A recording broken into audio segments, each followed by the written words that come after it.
ನನಗೆ ಲೂಟಿ ಮಾಡುವ ಚಟ ಇಲ್ಲ ಎಂದು ಶಾಸಕ ಬಸನಗೌಡ ಪಾಟೀಲ್ ಯತ್ನಾಳ್ ಹೇಳಿದರು. ವಿಜಯಪುರ ನಗರದಲ್ಲಿ ಮಾತನಾಡಿದ ಅವರು, ಕೊರೋನಾ ವೇಳೆ 40,000 ಕೋಟಿ ಅವ್ಯವಹಾರವಾಗಿದೆ. 45 ರೂಪಾಯಿಯ ಒಂದು ಮಾಸ್ಕ್ಗೆ 485 ರೂಪಾಯಿ ಬಿಲ್ ಹಾಕಲಾಗಿದೆ. ಕೋವಿಡ್ ಬೆಡ್ನಲ್ಲೂ ಅವ್ಯವಹಾರ ಮಾಡಲಾಗಿದೆ. ಕಳ್ಳರು ಕಳ್ಳರೇ ಎಂದು ಬಿಜೆಪಿ ವಿರುದ್ಧ ಆಕ್ರೋಶ ವ್ಯಕ್ತಪಡಿಸಿದರು. ಅಲ್ಲದೆ ನನಗೂ ಕೋವಿಡ್ ಆಗಿತ್ತು, ಆ ವೇಳೆ ನನಗೂ 5,80,000 ಬಿಲ್ ಮಾಡಿದ್ದಾರೆ ಎಂದು ಅಸಮಾಧಾನ ಹೊರಹಾಕಿದ್ರು. ಸತ್ಯ ಹೇಳಿದ್ರೆ ಭಯ ಇರುತ್ತದೆ. ನನ್ನನ್ನು ಪಕ್ಷದಿಂದ ಉಚ್ಚಾಟನೆ ಮಾಡಲಿ ಅಥವಾ ನೋಟಿಸ್ ನೀಡಲಿ, ಅವರ ಬಗ್ಗೆ ಎಲ್ಲವನ್ನೂ ಚಾಮರಾಜನಗರನಾಗ ಕೇಳ್ರಿ, ಕೋಲಾರನಾಗ ಕೇಳ್ರಿ, ಇಲ್ಲಿ ಬಸವ ಕಲ್ಯಾಣದಾಗ ಕೇಳ್ರಿ, ಏನು ಹೇಳ್ತಾರೆ ಗೌಡ್ರು ನೀವು ಹಿಂಗೆ ಇರುತ್ತೆ. ಮುಖ್ಯಮಂತ್ರಿ ಬಗ್ಗೆ ಏನೂ ಆಗೋದು ಬೇಡ, ಒಬ್ಬ ಖಡಕ್ ಮಾತಾಡೋ ಬೇಕಾಗೈತಿ ರಾಜ್ಯದಲ್ಲಿ. ನೀವಾದ್ರೆ ಕ್ಷೇತ್ರಕ್ಕೆ ಅನುಕೂಲ ಅಂತ ಏನಾದ್ರೂ ಕ್ಷೇತ್ರ ಏನೂ ಇಲ್ಲ ಅಂದ್ರೆ ಬಿಜಾಪುರ ಡೆವಲಪ್ ಮಾಡಿನಿಲ್ಲ. ಭಾರತ ದೇಶದ 6ನೇ ಒಳ್ಳೆಯ ಗಾಳಿ ಇರುವಂಥ ನಗರ ನಾನೇ ಮಾಡಿದ್ದಲ್ಲ. ಇಷ್ಟೆಲ್ಲ ಡ್ರೈನೇಜ್, ರೋಡ, ಲೈಟ್. ಈಗ ಹೆಂಗೈತಿ ಬಿಜಾಪುರ? ಮೊದಲು ಹೆಂಗೆ ಧೂಳಿತ್ತು, ನಿಮ್ಮೆಲ್ಲ ಕ್ಯಾಮ್ರಾ ಮ್ಯಾಗ ಎಷ್ಟು ಧೂಳು ಕುಂತಿರ್ತಿತ್ತು. ಈಗ ನೋಡ್ರಿ ಎಲ್ಲ ಕ್ಯಾಮ್ರಾಗಳು ಎಷ್ಟು ಸುತ್ತದವ ನನ್ನಿಂದೆ. ಈಗ ಸಿದ್ದು ಸೋದರಿ ಕೂಡ ಹೇಳಿದ್ರು, ಯತ್ನಾಳ್ ಎಲ್ಲ ಸಾಮರ್ಥ್ಯ ಐತಿ, ಅದು ಅದೃಷ್ಟ ಇಲ್ಲ, ಸಿಗಲಿಲ್ಲ. ನಿಮ್ಮ ಪರವಾಗಿ ಮಾತಾಡಿದ್ರೆ ನನ್ನ ಕೈಯಾಗ ಕರ್ನಾಟಕ ಕೊಟ್ಟರೆ ಮಾದರಿ ಕರ್ನಾಟಕ ಮಾಡ್ತೀನಿ. ನಾ ರೊಕ್ಕ ತಿನ್ನೋ ಚಟ ನನಗೆ ಭಾಳ ಇಲ್ಲ. ಲೂಟಿ ಮಾಡಬೇಕು ನೋಡಿ. ಇವರೆಲ್ಲ ಭಾಷಣ ಹೊಡಿತಾರೆ ಮಕ್ಕಳು, ರೈತರ ಮಕ್ಕಳು. ನಾನು ಮೊದಲ ಕೃಷಿ ಬಗ್ಗೆ ಹಂಗಾದ್ರೆ ದುಬೈದಾಗ ಆಸ್ತಿ ಯಾಕೆ ಮಾಡಿರಪ್ಪ? ಸರಿ, ಅಮೇರಿಕಾದಾಗ ಮನಿ ಯಾಕೆ? ಇವು ರೈತರ ಮಕ್ಕಳಲ್ಲ. ಈಗ ನಾವು ಮಾಡೀನಿ ನೋಡ್ರಿ, ಅಲ್ಲಿ ಚಿಂಚೋಳಿಗೆ ಹೋಗ್ರಿ, ಒಂದು ಸಕ್ಕರೆ ಕಾರ್ಖಾನೆ ಮಾಡೀನಿ, ಇಥನಾಲ್ ಫ್ಯಾಕ್ಟ್ರಿ, 750 ಕೋಟಿ ರೂಪಾಯಿ. ಚಿಂಚೋಳಿ ಕರ್ನಾಟಕದ ಅತಿ ಹಿಂದುಳಿದಂಥ ತಾಲೂಕು, ವೀರೇಂದ್ರ ಪಾಟೀಲ್ರ ಮತಕ್ಷೇತ್ರ. ಹೋಗಿ ನೋಡ್ರಿ ಅಲ್ಲಿ ಅಂಥ ಫ್ಯಾಕ್ಟ್ರಿ ಮಾಡೀನಿ. ಸುಮಾರು 1,100,000 ನೌಕರದಾರ ಅದಾರ. 15,000 ರೈತರು ಉದ್ಧಾರ ಆಗ್ತಾರೆ. ಚಿಂಚೋಳಿನ 2 ವರ್ಷದ ನಂತರ ಬಂದು ನೋಡ್ರಿ ನೀವು, ಕರ್ನಾಟಕದ ಮುಂದುವರೆಯೋ ತಾಲೂಕು. ಅಲ್ಲಿ ಪಬ್ಲಿಕ್ ಸ್ಕೂಲ್ ಮಾಡಿ, 108 ಬೆಡ್ಡಿನ ಹಾಸ್ಪಿಟ್ಲ್ ಮಾಡೀನಿ, ಸೂಪರ್ ಬಜಾರ್ ಮಾಡೀನಿ. ಒಂದು ಮಾಡೆಲ್ ಇಡೀ ಚಿಂಚೋಳಿ ತಾಲೂಕೇ ಮಾಡೆಲ್ ಮಾಡೀನಿ. ನನ್ನ ಕೈ ಕೊಟ್ಟರು ಇವರೆಲ್ಲ ಡ್ಯೂಟಿ ಮಾಡಿ ಒಯ್ದು ಎಲ್ಲೆಲ್ಲ ಆಸ್ತಿ ಮಾಡ್ಯಾರ ಇವರು. ಅದನ್ನು ತೆಗಿತೀನಿ. ನಾಳೆ ಡಿ ಕೆ ಶಿವಕುಮಾರ್ ಐತಿ, ನಂದು 5ನೇ ತಾರೀಕಿಗೆ ಹೈಕೋರ್ಟ್ನಾಗ ಐತಿ. 2ನೇದೇ ಇವ್ರದೇ, ಅಪ್ಪಾಜಿ ಅವ್ರದೇ. ನೋಡ್ರಿ ನೀವು, ಎಲ್ಲಿ 45 ರೂಪಾಯಿದ ಮಾಸ್ಕ್ ಯಡಿಯೂರಪ್ಪನವರ, 45 ರೂಪಾಯಿ ಮಾಸ್ಕ ಕರೋನಾದಾಗ 8 ರೂಪಾಯಿ ಖರ್ಚು ಹಾಕಿರಿ ಸರ್ಕಾರನಾಗ. ನಾನು ಗೊತ್ತಿಲ್ಲ, 485 ರೂಪಾಯಿ ಹಾಕಿ ಒಂದು ಮಾಸ್ಕಿಗೆ ಉದ್ಧಾರ ಮಾಡಿದ್ರಿ. ಬಡ್ರು ಇದು ಕರೋನಾದಾಗ 10,000 ಬೆಡ್ ಮಾಡೀನಿ ಅಂತ ಹೇಳಿದ್ರು ಬೆಂಗಳೂರು ಬಗ್ಗೆ. ಆ 10,000 ಬೆಡ್ ಬಾಡಿಗೆ, ಇವು ತಲೆ ಇಟ್ಕೊಡಿ, ಬಾಡಿಗೆ ಖರೀದಿ ಮಾಡಿದ್ರೆ 2 ಬೆಡ್ ಬರ್ತಿತ್ತು. ಅರ್ಥ ಆಗ್ತಿಲ್ಲ ನಾವು. ಒಂದು ಬೆಡ್ಡಿಗೆ 20,000 ರೂಪಾಯಿ ಬಾಡಿಗೆ, ಒಂದು ಪರ್ ಡೇ ಇಟ್ಟು. ಹಾಂ, 20,000 ಒಂದು ಕಾಟ, ಒಂದು ಇದು, ಒಂದು ಸಲೈನ್ ಎಲ್ಲ ಬರ್ತೈತೆ. ಎಲ್ಲ 2 ಸೆಟ್ ಬರ್ತಾವೆ. ಇವರು ಒಂದು ದಿವ್ಸಕ್ಕೆ ಎಷ್ಟು ಖರ್ಚಾಗ ಗೊತ್ತಲ್ಲ ಕರೋನಾದಾಗ. ದಾಖಲಾತಿ ಅದ್ರ ಬಿಡುಗಡೆ ಮಾಡ್ತಾರೆ. ದಾಖಲಾತಿ ಪಬ್ಲಿಕ್ ಅಕೌಂಟ್ಸ್ನಾಗೇ ಐತಿ.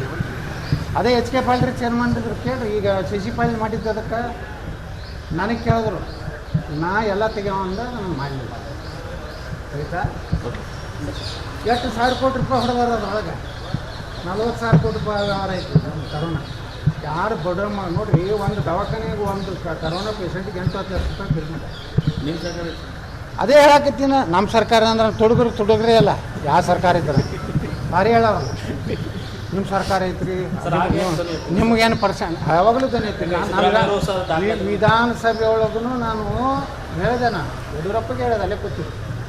ನನಗೆ 5,80,000 ರೂಪಾಯಿ ತೊಗೊಂಡ್ರೆ ಮಣಿಪಾಲ ಹಾಕ್ಬೇಕು. ನಾನು ಕರೋನಾಕ್ಕೆ ನಂದು ಇದು ನಾನು ಅಡ್ಮಿಟ್ ಆಗಿದ್ದೆ. ಎಷ್ಟು 5,80,000 ರೂಪಾಯಿ ಕೊಡ್ತೀನಿ ನಾನು. ಅದನ್ನೇ ವಿಧಾನಸಭಾದಾಗ ಕೇಳಿದೆ. ಒಬ್ಬ ಬಡವ 5,80,000 ನನಗೆ MLA ನನಗೆ ಕ್ಲೇಮ್ ಆಗ್ತಿತ್ತು. ಎಲ್ಲ MLAಗಳು ತೊಗೊಂಡ್ರೆ ನಾ ತೊಗೊಂಡಿಲ್ಲ. ನಂದೆ ಇನ್ನೂ ತನಕ ನಾನು MLAಗಳಿಗೆಲ್ಲ ಫೆಸಿಲಿಟಿ. ನನಗೆ 1 ಕೋಟಿ ರೂಪಾಯಿದ ಆಪ್ರೇಷನ್ ಬಂತು, ಗೌರ್ಮೆಂಟ್ ತುಂಬ್ತದೆ. ಇಲ್ಲಿವರೆಗೆ ನಾವು ಗುಳಿಗೆ ಔಷಧಕ್ಕೆ ಸಹಿತ ರೊಕ್ಕ ಕೊಡ್ತಾರೆ. ಇನ್ನೂವರೆಗೆ ಒಂದು ದವಾಖಾನೆ ಬಿಲ್ ಹಚ್ಚು ನಾವು ಕ್ಲೇಮ್ ಮಾಡ್ಯಾರ. ಈ ಚಸ್ಮಾ ತೊಗೋಬೇಕಾದ್ರೂ ಸರ್ಕಾರದಿಂದ ಬಿಲ್ ಹಚ್ಚಿ ತೊಗೋತಾರೆ MLA. ಅವ್ರ ಅವ್ವ ಅಪ್ಪ ಹೆಂಡ್ತಿ ಅವ್ರ ಹೆಸರಲ್ಲೇ ಕ್ಲೇಮ್ ಮಾಡ್ತಾರೆ. ವರ್ಷ 4-5 ಲಕ್ಷ ರೂಪಾಯಿ ಮಾಡ್ತಾರೆ. ನಾನು ತೆಗೀರಿಪ್ಪ ಇದ್ರಾಗ ಎಲ್ಲ ಸಿಗ್ತಾರೆ ನೋಡ್ರಿ. ನಾವು MLAಗಳು ಇವತ್ತು ನಮ್ಗೆ ಎಷ್ಟು ಪಗಾರಿಗೆ ಎಷ್ಟೈತೆ ಗೊತ್ತಿರ್ತಲ್ಲ, 2 ಲಕ್ಷ ರೂಪಾಯಿ ಪಗಾರ ಐತೆ ನನಗೆ. ಒಂದು ಬೆಂಗಳೂರು ಒಂದು ಕಮಿಟಿ ಮೀಟಿಂಗ್ ಹೋಗಿ ಬಂದ್ರೆ 65,000 ರೂಪಾಯಿ ಬರ್ತದೆ. ಮತ್ತು ನಾನು ಔಷಧ ಗುಳಿಗೆ ಚಸ್ಮಾ ತೊಗೋದು, ಅದೇನು ಇದು ನಾವು ಶುಗರ್ದವ್ರು ಇದು ತೊಗೋತೀವಿ ಇನ್ಸುಲಿನ್, ಅದನ್ನೆಲ್ಲನೂ ನಾವು ಸರ್ಕಾರದಿಂದ ತೊಗೊಂಡು ನಾವು ಮನುಷ್ಯರ ಅದೇ ಬಡವ್ರಿಗೆ ಕೊಡೋದಿಲ್ಲ.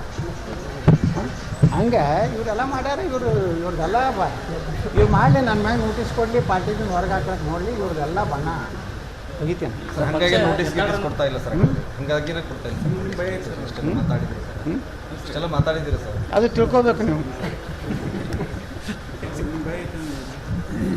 ಭಯ ಸತ್ಯ ಹೇಳಿದ್ರೆ ಎಲ್ಲರಿಗೂ ಭಯ.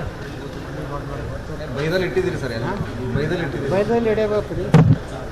ಎಲ್ಲರೂ ಕಳ್ಳರಾದ್ರೆ ರಾಜ್ಯ ದೇಶ ಯಾರು ಉಳಿಸ್ತಾರೆ? ಇನ್ನು ಮೋದಿಯವ್ರದಾರ ದೇಶ ಉಳಿಸ್ಬೇಕು. ಮೋದಿಯವ್ರ ಬದಲು ಯಾರು ನಿಂದು ಎಷ್ಟು ಹಗರಣ ಅದು ಈ ದೇಶನಾಗ? ಕಲ್ಲಿದ್ದಲು ಹಗರಣ, 2G ಹಗರಣ, ಆ ಹಗರಣ, ಈ ಹಗರಣ, ಈ ಒಂದರ ಹಗರಣ ಅಂತ ಮೋದಿಯವ್ರ ಕಾಲದಾಗ ನೋಡ್ಲಕತ್ತೀರೇನು? ಎಂದರೆ ಯಾರು ನೇರವಾಗಿ ಮೋದಿ ಬರೇ ಹಂಗೆ ಟೀಕಾ ಮಾಡ್ತಾರೆ. ಮೋದಿಯವ್ರ ಭ್ರಷ್ಟಾಚಾರ ಅದಾರ್ಥ ಹೇಳೋ ತಾಕತ್ತು ಈ ದೇಶನಾಗ ಯಾವನಿಗೆ ರೈತ. ಅವ್ರು ಅದಾರ್ಥ ದೇಶ ಉಳಿದದ ಅಷ್ಟೇ. ಅವ್ರ ಸಲುವಾಗಿ ನಾವು ಕೆಲಸ ಮಾಡಕತ್ತೀವಿ. ಇಂಥ ಯಡಿಯೂರಪ್ಪನ ಕೆಲಸ ಮಾಡೋದು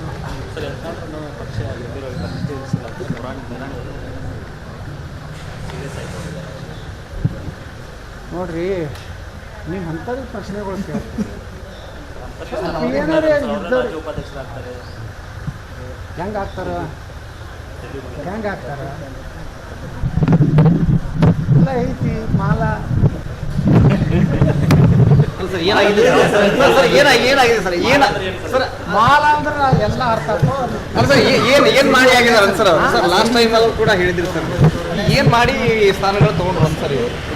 ಅದು ಮುಂದೆ ಹೇಳ್ತೇನೆ. ಅಲ್ಲ ಸರ್, ಲಾಸ್ಟ್ ಟೈಮ್ ನಾನು ಉಚ್ಚಾಟನೆ ಮಾಡಿದಾಗ ಹೇಳ್ತೀನಿ.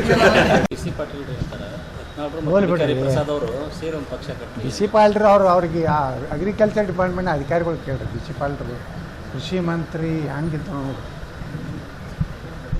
ನೀವು ಹೋಗಿ ಕೇಳ್ರಿ. ಪಾಪ ಆಫ್ ದಿ ರೆಕಾರ್ಡ್ ನಮ್ಮ ಜಾಯಿಂಟ್ ಡೈರೆಕ್ಟರ್ಗೆ ಈ ಕೃಷಿ ಇಲಾಖೆದವ್ರು ಕೇಳ್ರಿ ಎಷ್ಟು ಪ್ರಾಮಾಣಿಕ. ಅವ್ರು ಹೇಳ್ತಾರೆ ಅಲ್ಲಿ ಅಧಿಕಾರಿಗಳು, ಇಂಥ ಕೃಷಿ ಮಂತ್ರಿ ಎಂದೂ ಬಂದಿರಲಿಲ್ಲ ನಮ್ಮ ಕರ್ನಾಟಕದಾಗ. ಆ ರೈತರಿಗೆ ತಾಡ್ಪತ್ರೆ ಕೊಟ್ರಲ್ರಿ, ಎಷ್ಟು ಕಳಪೆ ಮಟ್ಟದ ಗುರ್ತೇನೆ ಅದ್ರ ಮ್ಯಾಗ ಹಾಕಲಕ್ಕ ಕೃಷಿ ಹೊಂಟ್ರಿ. ಹೋಗಿ ಕೇಳ್ರಿ ರೈತರಿಗೆ. ಡೂಪ್ಲಿಕೇಟ್ ಔಷಧ ಅಗ್ರಿಕಲ್ಚರ್ ಡಿಪಾರ್ಟ್ಮೆಂಟ್. ಹುಳುಗಳು ಸಾಯೋದು ಅಲ್ಲ, ಹುಳುಗಳು ದಪ್ಪ ಆಗ್ಲಕತ್ತಿದ್ರು. ಇವ್ರೇನು ನನಗೆ ನೈತಿಕತೆ ಹೇಳ್ತಾರೆ? ಎಲ್ಲ ಸೆಂಟ್ರಲೈಸ್ ಮಾಡಿದ್ರು. ರೈತರ ಔಷಧ ಕೊಡೋ ಖರೀದಿಕೆಯನ್ನು ಎಲ್ಲ ಸೆಂಟ್ರಲೈಸ್ ಬೆಂಗಳೂರಿನಾಗ ಖರೀದಿ ಮಾಡೋದು. ಅವ್ರು ಕೊಟ್ಟು ಕರ್ಸೋದು ಬಿಜಾಪುರ. ಇಲ್ಲ ಅಗ್ರಿಕಲ್ಚರ್ ನಮ್ಮ ಆಫೀಸರ್ಗೆ ಹೋಗಿ ಕೇಳ್ರಿ. ತಾಡ್ಪತ್ರಿ ಅಂತ ಕೊಟ್ಟಾರ ನಮ್ಗೆ. ಇವೆಲ್ಲ ರೈತರು ಉದ್ಧಾರ ಮಾಡೋಲ್ಲ, ಇವೆಲ್ಲ ತೆಗೆದ್ರೆ ಭಾಳ ಮಾಡ್ತಾವೆ.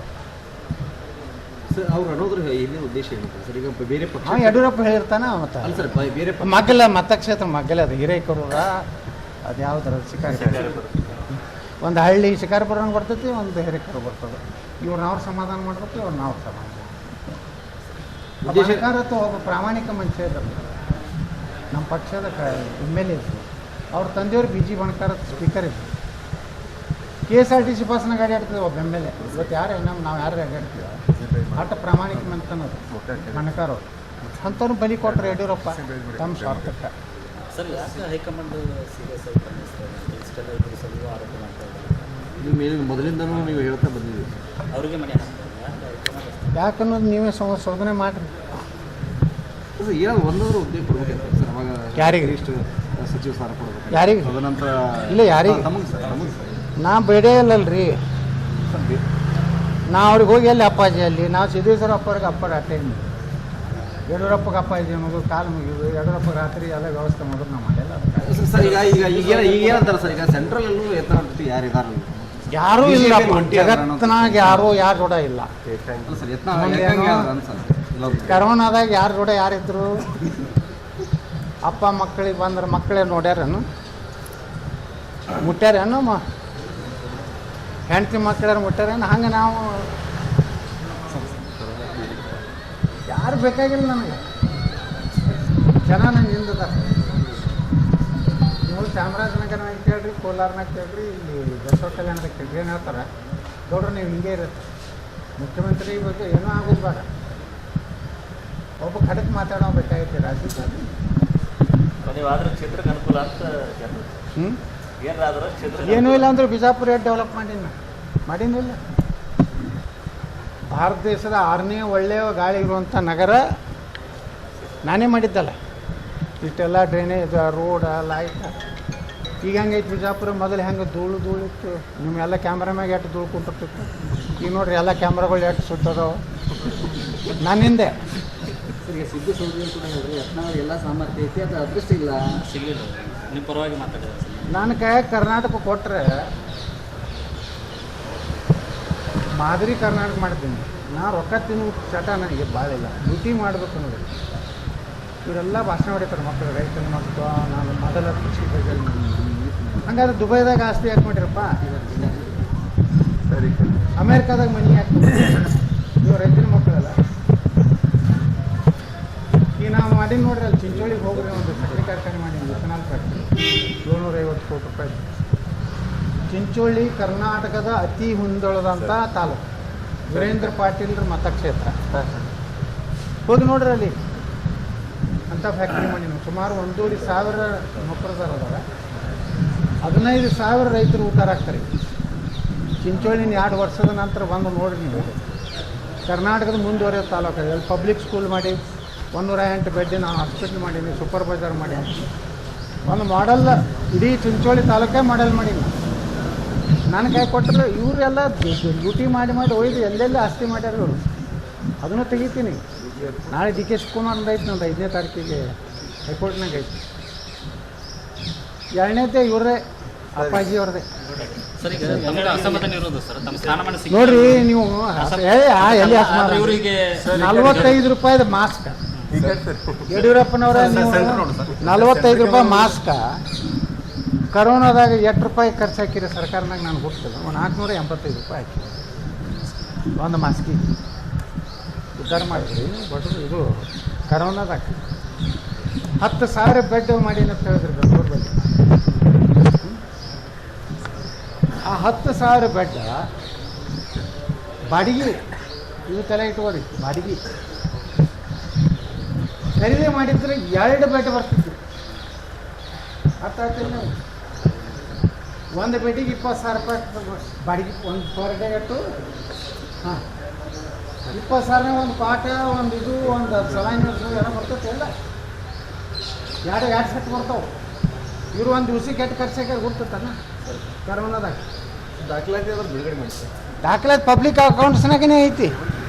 ಅದೇ ಎಚ್ ಕೆ ಪಾಲ್ರಿ ಚೇರ್ಮನ್ ಇದ್ರು ಕೇಳ್ರಿ. ಈಗ CC ಪಾಲ್ ಮಾಡಿದ್ದು ಅದಕ್ಕೆ ನನಗೆ ಕೇಳಿದ್ರು, ನಾ ಎಲ್ಲ ತೆಗೆಯೋ ಅಂದ ನಾನು ಮಾಡಲಿಲ್ಲ.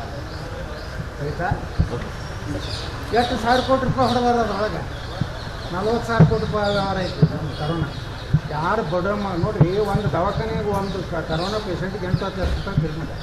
ನಿಮ್ಮ ಸರ್ಕಾರ ಅದೇ ಹೇಳಕತ್ತೀನಿ. ನಮ್ಮ ಸರ್ಕಾರ ಅಂದ್ರೆ ತುಡುಗ್ರೆ ಅಲ್ಲ, ಯಾವ ಸರ್ಕಾರ ಇದ್ರೆ ಭಾರಿ ಹೇಳವಲ್ಲ. ನಿಮ್ಮ ಸರ್ಕಾರ ಐತ್ರಿ, ನಿಮ್ಗೇನು ಪರ್ಸೆಂಟ್ ಯಾವಾಗಲೂ ಐತಿ.